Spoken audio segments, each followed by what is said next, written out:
isn't long ago that only a limited proportion of the UK population had the vote at all. In the first place, it was people like the nobility, lords and ladies, landowners, large-scale business people who actually had any kind of input into the UK's political system.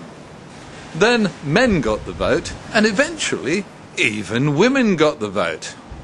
Back in the days when everybody could vote for the first time, though, politicians were people who were treated with respect.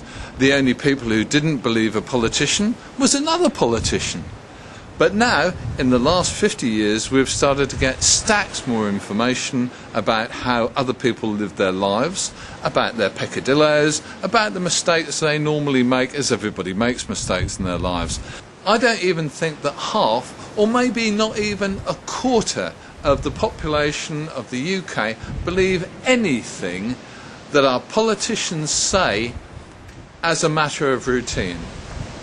The truth of the matter, of course, is that only 61% of the UK's population vote in elections. Does that mean the other 40% don't care? Probably not. They'd probably be interested if they could see how things related to them.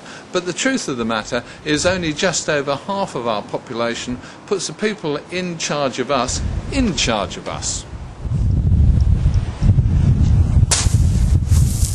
I believe that both parties, all parties, are more or less the same.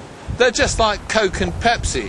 One markets itself in a slightly different way to the other. Can you tell the difference?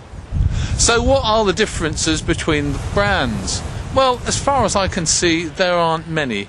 The truth of the matter is that they all make the same kind of mistakes, they all repeat the mistakes that their predecessors made, and really what they're looking for all the time is to impress us. For instance, they will decide to change some particular part of the state, whether it's the NHS, the benefits system, or whatever. They'll change something with a view of A, saving money, B, making it more cost effective, C, giving us a result that we all like. But what happens is that they spend a massive amount of money making the changes.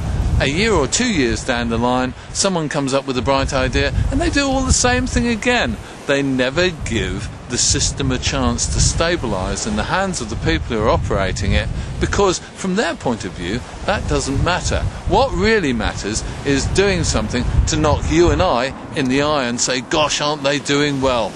So that in 2 or 3 years or 4 or 5 years time we will vote for them and keep them in their jobs that earn between 2 and 3 times what the average person in the UK earns, and also reaps in a jolly nice lump of expenses. Don't forget that in a representative democracy, MPs are supposed to represent us.